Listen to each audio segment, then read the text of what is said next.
SJC-12424, Commonwealth versus Rivera.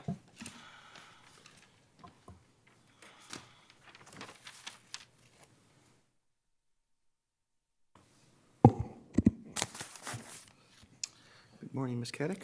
Good morning. May it please the court, Chief Justice Gantz. This is primarily a 33E argument, and it concerns the findings of premeditation and extreme atrocity and cruelty, where each of those elements were really not proved without problems. The premeditation, although technically under the law in this state where premeditation can occur within seconds, in fact, this case showed that it was a spur-of-the-moment act by the defendant when his partner of almost 22 years began to pack to leave him for. Were there some statements he made about wanting to do him harm before the Well, proceedings? that's one of the issues that is raised in this 33E argument. For the first time at trial, one of the witnesses had stated that the defendant said at the time he was committing the crime, "I told you I was going to kill you." She had never said that before. She was impeached with the grand jury transcript, with the fact that she hadn't said it. But I guess our framework has to be the light most favorable, though, right, on this issue? Well, Well, actually, maybe not on the 33E. well, that's just it. I mean, certainly it's not a reasonable doubt argument. Certainly it's not saying that either one of these issues would be prejudicial. But because the witness was not impeached with the fact that she did not say this even during her police questioning that went on for a while, that was She was impeached with that, right? She was not. She was, because the trial attorney didn't impeach her with it. It's only part of the record because I had raised a 33E in the trial court and admitted the transcript. So what she had said is, she said, "Yes, I did tell that." The defense attorney said, "Well, you didn't tell that to the police." "Well, I did. Yes, I did tell it to the police when they interviewed me." So the jury didn't hear that, in fact, she had not. And there were 3 different times during that interview where she was asked about those specific events of when he entered the room and began to stab the victim. She never said that he mentioned that statement. And so. But didn't Bianca testify in the grand jury that her mother said that the defendant had said, "I told you I was going to kill you," or something to that effect? No, well, what Bianca said is that her mother told her that what the defendant said is, "I told you I was going to do it." And that was said in the grand jury.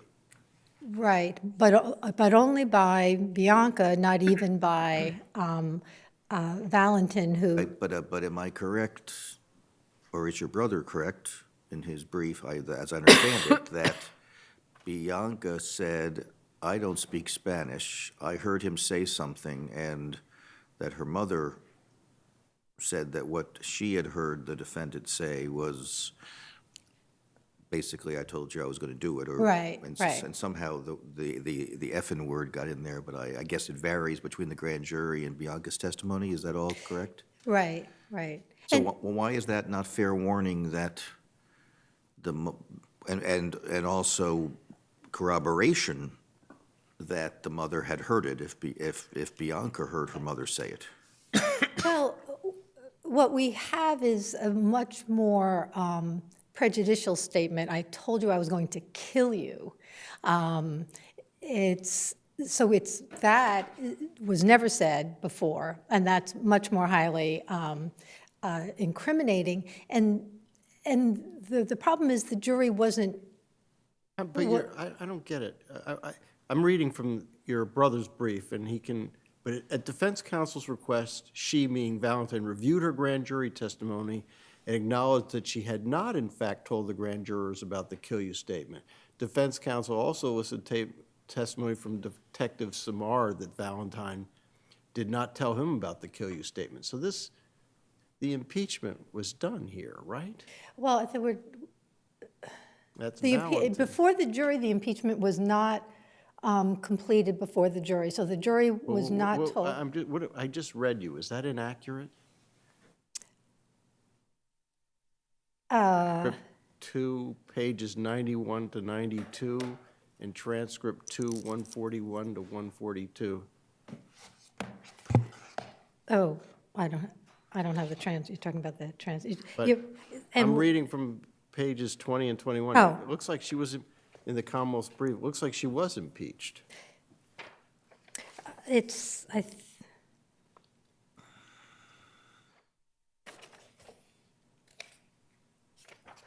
Mr. Steinfeld's nothing but persnickety. He tends to get those. okay, so Bianca was impeached. Are you talking about footnote 10? I'm reading Oh. from pages 20 and 21 of the Okay. Commonwealth's brief. Oh, 2021. And at defense counsel, I mean, you can look at Here, it. Right. I've got it in front of me. The questioning is, this is on 92, transcript 2. And nowhere in that testimony on those pages did you tell Mr. Camilio that Miguel said, I quote, "I told you I was going to kill you," did you? I guess not at the grand jury, but I know I did. I guess not at the grand jury. I was shocked. But when I asked you the question of whether or not you told the grand jury, you said, yes, I did, didn't you? Yeah, I believe I did. I don't know, but you didn't. Is that fair to say? Yeah. Right, so she was impeached by her grand jury testimony, but was not impeached by the fact that she didn't tell the police. And in fact, she had, Defense counsel listed testimony from Detective Samard that Valentin did not tell him about the kill you statement. Right. Transcript 2, 141 to 142. right, he was the first police officer on the scene, and she did not tell him that. What she said she told was Detective Burke, and the defense attorney did not then impeach her with the fact that she did not tell Detective Burke and Labarge during a prolonged questioning that was not right at the scene of the crime. To take a longer view at this, rather, your argument under 33E is it was spur of the moment, we should reduce it because there was inadequate evidence of premeditation. Right. What makes it, in your view, a spur of the moment stabbing? Well, because they had been, certainly there was a information that the defendant had that the victim was thinking about leaving him, and he had asked Bianca and Valentin to please try to talk him out of it. So we know he still held out hope. Even the judge had said when he wanted to give a voluntary manslaughter instruction, well, you know, hope springs eternal. He still wanted to. The evidence was that they were still sleeping in the same bed the night before. And right before the crime, there was an argument going on that Bianca had taped, and the Commonwealth had quoted in its brief, and they had an argument, and the victim had brought up something that the defendant had done wrong through their relationship, and he said, "You're right, I'm sorry." This was right beforehand. It wasn't, so it was this breakup, a heartbreaking breakup, and then as soon as he began to pack to go, the defendant, that's when it became, you know, violent, and yes. Well, but he leaves the bedroom, right? Yes. He goes into the other room, grabs a large knife, and the two women who are present don't see the knife, right? When he walks back in. Right. So suggesting some kind of concealment of the knife. That's not enough for premeditation? Well, because this is a 33E argument, sure, I'm not saying that he wasn't proved guilty beyond a reasonable doubt. I'm saying that under 33E, the law says that even though technically someone may be guilty, there's evidence in this particular case where it's more consonant with justice that it be second degree. How about the fact that we also have extreme atrocity, right? So we have 13 stab wounds, including sort of, in the eye, right? Is that right? I read a lot of murders this week. Yes, He yes, stabs him in there the was. eye. Yeah, right. And for a life without parole sentence, there really has to be, the aggravating factor, premeditation, extreme atrocity, and cruelty. And it has to be, of course, more than the atrocity and cruelty of any murder. And yes, this was, atrocious and cruel. But we're talking about, extreme. And so the fact that someone is stabbed to death can't. How many of those stab wounds were independently fatal? My understanding is that the only one that was possibly fatal was the one that pierced his aorta and his lung, because what the ME said was it was the blood from the aorta that collapsed his lungs with the filling up of the blood.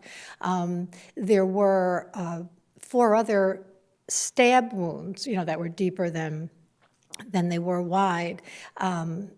But there was nothing in her testimony that said that they were. But that's not I guess the point is that, yes, stabbing is, atrocious and cruel, but it's not a rare, unusual type of death, and there are statistics in there about how it's not rare. Even the number of stab wounds, because one of the factors in the Kunin case is, whether there was more that was necessary to commit the crime, to cause death, and so for the average number of stabbings, there's 4 or more stab wounds. In this case, there were 5. So, even in the extreme atrocity and cruelty, the stabbing isn't out of the universe of the atrocious and cruel of any stabbing. So it's not as if there was this was a relationship that had been a violent relationship, that there was domestic abuse.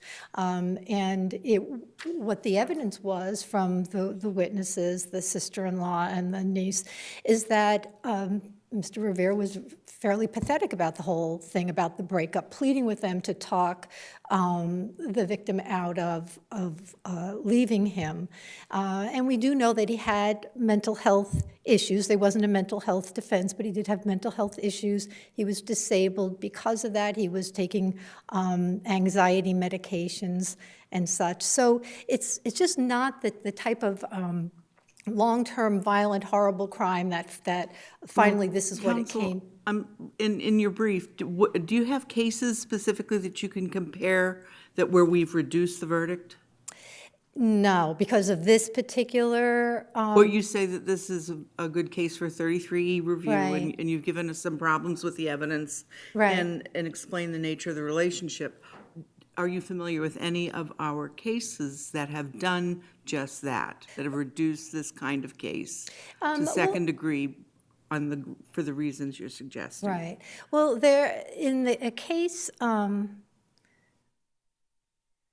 I'm not going to remember the name of it. It was actually the quote was in the Commonwealth's brief, where this court had, it was just a 2017 case, where this court had listed what factors this court looks at when determining whether it would reduce a case using 33E. And one talks about the nature of the relationship before, whether there hadn't been problems before, and this is a particular case. And in fact, the case that this court had decided on December 14th, I believe it was, where it lowered the crime from first degree to second degree, where the defendant had killed his roommate, and there had been no problems with the 2 roommates before there, and so it was just this inexplicable crime. Now, we have an explanation here, but I would say that the explanation is mitigating, not Not that, of course, there's any argument that being upset that your lover is leaving you or your spouse is anything in mitigation itself. It's just that all of the factors in this particular case, even the knife, he didn't bring it to the crime, and that is one of the factors that this court looks at. And the knife was just lying in the sink. He didn't even go and make an effort to try to find a knife. It was just lying in the sink. It had been used by the guests beforehand. So there is spur of the moment. And he does have mental health issues, and although certainly not as bad as in the Sheila Berry case where this court lowered from first to second because of mental illness. But the jury had rejected her defense, and still this court lowered it. So although there isn't a case that's sort of like an acetate overlay that has the same facts, there are many factors in this case that this court has used in other cases to lower from first to second degree. I guess the issue is what distinguishes this case from so many of the jealous lover cases that we get. You don't have anything that would suggest voluntary manslaughter. You don't have reasonable provocation. You don't have sudden revelation of infidelity. You don't have sudden combat. So you're not in that world. Why would this not essentially say that all these, and the nature of the stabbing is actually consistent with it being a crime of passion, a crime of anger? What would, if we do what you want, does that not suggest that we're putting these into second degree world where we have not before? No, because I think that there are two things different here. There are times, perhaps too often, when someone kills their partner or spouse when they're leaving. There had been a history of abuse in it. And also, there's certainly a number of cases where it's planned, where they plan to go and kill the person, the victim. This case, there wasn't that. But also included in this 33E argument isn't just that this was a spur of the moment. It's that the impeaching evidence against Valentin, there were cases that this court found, I cited them in the brief, where the court found that when someone had not been properly impeached with a statement that went to the mental state of the person at the time of the crime, this court found there was, substantial risk of a miscarriage of justice. There would have been, they lost because of ineffective assistance to counsel, a defense. And in the case that was similar to this, the facts where the witness testified at trial that it was a joint venture case, and so the defendant was not the shooter. It was, so his mental state, did he have the same mental state as the shooter, was at issue. And the witness testified at trial that the defendant said before the shooting, "Die, motherfucker," but he hadn't told the police that. And the trial attorney failed to impeach him with the fact that he never said that to the police, although that would be highly relevant. And this court found that that would have gone far to allow the jury to determine his mental state. It didn't reverse in that case because there was other information that witnesses said, including that the defendant stomped on the victim's head after he was But shot. what do you do? I mean, I did note that after the report that I read, the attorney said, when you told the jurors here that you told the officer during your interview that you told them that, you didn't really do that either, did you? And she said, yes, I did. And then Mr. Morris, I gather, is defense counsel? Yes. He said, one moment, Judge, could I just have 1 minute? And the judge says yes, and then he carries on, probably because he wasn't so sure that Find it or, that yeah. he could find that she had not said it. But the problem with all of that is that you do have Bianca heard it. So you do have a prior consistent statement that Bianca heard it being said, regardless of whether Ms. Valentin told the police she told her daughter. Right, well, the argument is that it's not, it's saying, I told you I was going to do it is not quite the same as, I told you I was going to kill you. Also, there was other problems with Bianca's statement, because she had said that the defendant had said that sometime afterwards, but then said at trial that he said it on his way in, or, so there was inconsistencies in around that statement everywhere. All right, thank you. Thank you. Mr. Steinfeld?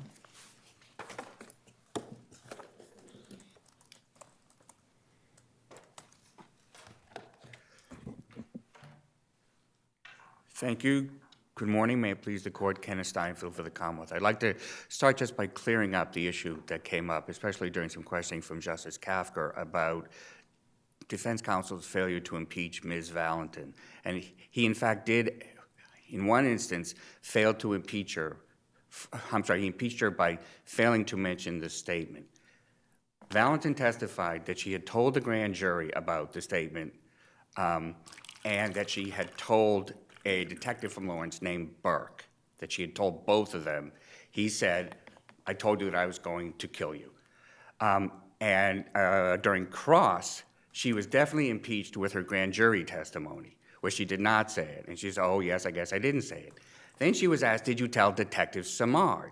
And she said no, but she never had said that she told Detective Samard. Defense counsel did not then say to her, well, but you didn't tell Detective Burke either, did you? And so if you look at the very next sentence on page 21, you read two sentences. The last full sentence of the first paragraph on page 21 says, although there was no such evidence at trial, Valentin did not mention the statement during her recorded interview with Detective Burke and Mass State Police Sergeant Bob Labarge the night of the murder. So there was a failure to impeach, but it was minimal for the reasons that I set out. It was a prior omission.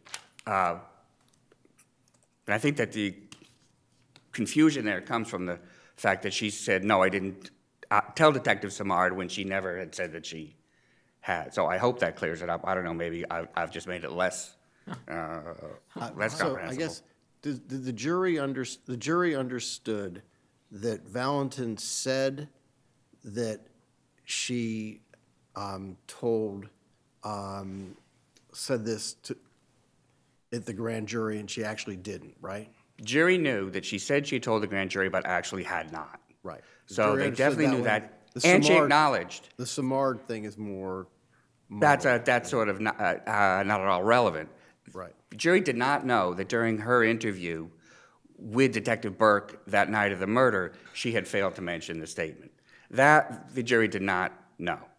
But I say that she was already impeached with it, plus we have the prior consistent statement from Bianca. And this court has never held that the failure to impeach by a prior omission is enough for there to be 33E relief, especially when that witness has already been impeached by the exact same method in far more solemn circumstances under oath in front of the grand jury. Did Burke testify? No, but Detective Samar did, and perhaps that's why she was asked, well, did you tell Detective Samar? And she said no. So Burke did not testify. But So there was no chance to confirm with Burke that she had not said that to him? yes, that's correct. But I think he could have called Detective Burke. He could have shown by competent evidence. My sister put in a copy of the interview with Ms. Valentin in her motion for relief under Rule 25. So that's part of the record before this court. There's a transcript of that interview that she gave with Detective Burke where she does not say that the defendant said it.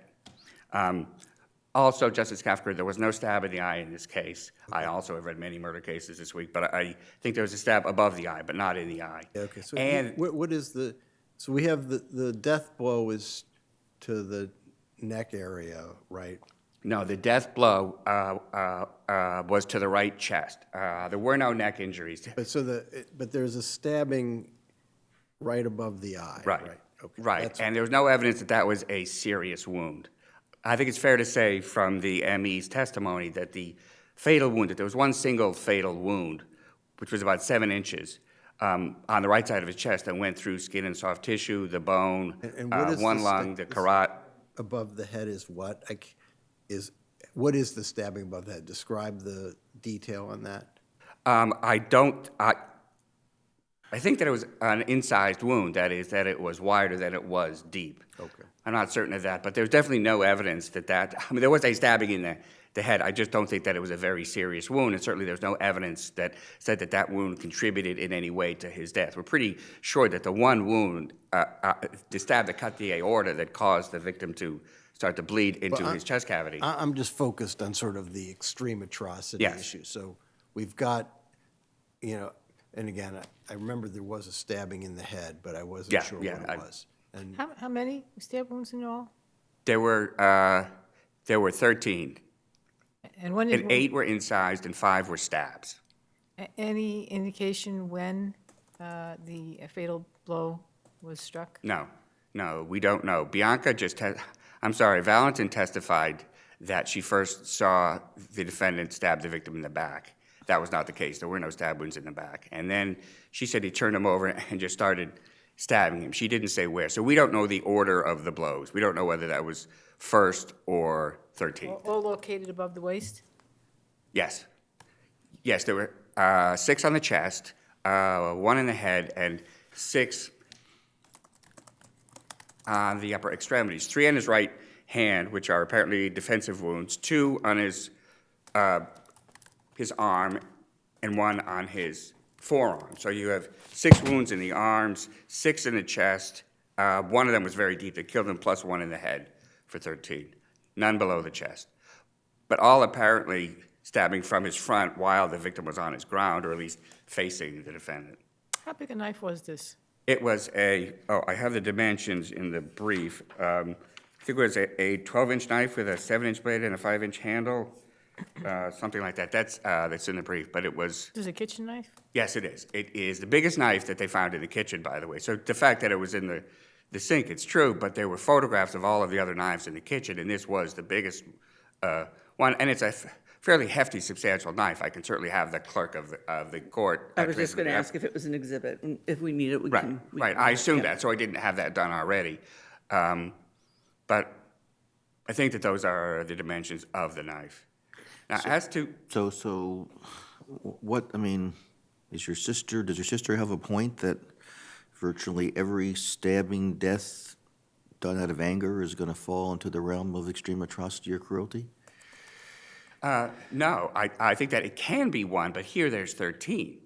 And the number, the severity here there are no cases that hold that this number of wounds, including one that has this force and effect, has been not enough to satisfy the factors. And of course, it's up to this court's review under 33E to determine whether or not this should be second degree instead of first, but it has always held to be first, to be enough for...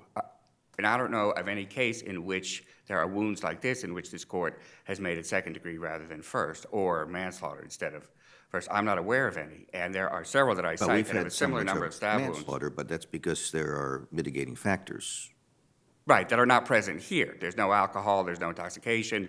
We all know who the sole aggressor was, the initial aggressor. And as to spontaneity, which I think is the defendant's biggest point, that this was the product of a spontaneous act rather than deliberate premeditation. I think I just, my article is not subtle, I just disagree with that characterization of the evidence. And I would point largely to the time that the defendant spent in the kitchen after he'd been arguing, and the victim took a bag, started packing some clothes, and said, "I'm going to my new boyfriend's house," or words to that effect. The defendant goes to the kitchen, and it's undisputed that he spends 90 seconds in there. And he makes no noise at all in that kitchen. And it's a tiny apartment, and the photograph showed, and the evidence showed, that if he had made any noise in that kitchen, then it would have been heard by the 2 women who were packing up at that point. But he waits for 90 seconds. It's not like he ran out, grabbed something, and ran back. And I still would argue that would still show deliberate premeditation, but the fact of 90 quiet seconds just shows that this was not at all spontaneous. And I don't think it's fair to say that it was a spur of the moment thing or that he did not bring a weapon to the fight. He certainly did bring a weapon. He went and got a weapon. And there are many, many cases that involve when people have an argument and someone goes and gets a weapon and then comes back to it, that's not second-degree murder, that's strong evidence of deliberate premeditation. When did the 90 seconds begin and end? Pardon me? When did the 90 seconds begin and end? Was it after or before? The the knife 90 was- seconds. 90 seconds. The Did he have the defendant- knife already? Well, we don't know when he picked it up because he was alone. Okay. We know that when he walked into the kitchen, the big knife was sitting right in the sink by itself. Okay. And there were other knives in a butcher block, plus there were knives in a drawer. So the two women see him going into the kitchen, and they don't know what's going on. No one knows what's going on for that 90 seconds. All they know is that at the end of that 90 seconds, he comes out of the kitchen with that big knife, hiding it in his right hand as he passes the two women on his left. So he's obviously concealing it, or the jury could have inferred that. So it is 90 seconds in which he is in the kitchen by himself after he's seen Omar packing a bag to leave. This is just simply not spur of the moment. This is going to get a weapon, thinking about what am I going to do, and as soon as he gets back in, there's no more argument, there's no more discussion. He starts stabbing immediately as soon as he goes in, and he shuts the door. And he tells the officer, well, I shut the door because, the women were out there. So that's a clear implication that he knew that he was going to stab him with the knife that he had by his side, concealing it, that he didn't want them to see him stabbing Omar Mendez. I don't know of any case in which this court has held on similar evidence that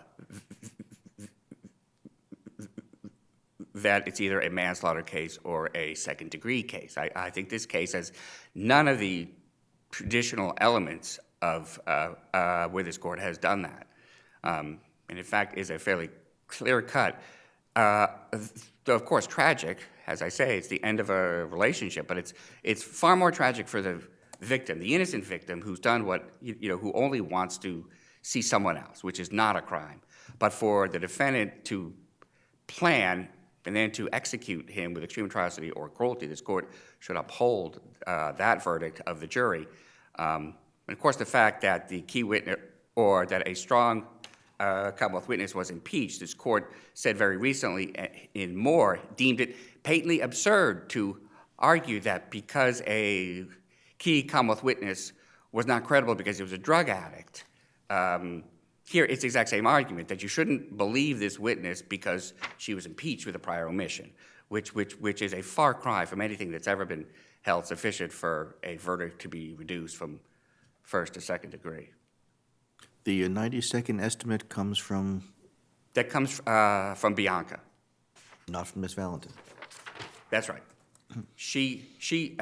But in the defendant's statement of fact, she says that the fact is that he was in there for 90 seconds. So he confirms that And he in his says statement.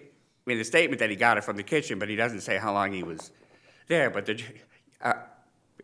it's true, Valentin did not also say 90 seconds. It comes just from Bianca. But his statement implies that he was in the kitchen, that he went from the bedroom to the kitchen. But as I said, he doesn't say how long he was there. But it's still evidence that the jury could have credited. And there was certainly no, she had no reason to lie, and et cetera. There was no substantial impeachment of her testimony. She loved both of them. So I don't think there's any reason for the jury to have disbelieved that. But it's true that the only evidence of the 90 seconds was from Bianca. I don't have anything to add to my argument on the motion to suppress, and therefore, if the court has no further questions, I will rest on my brief. All right, thank you.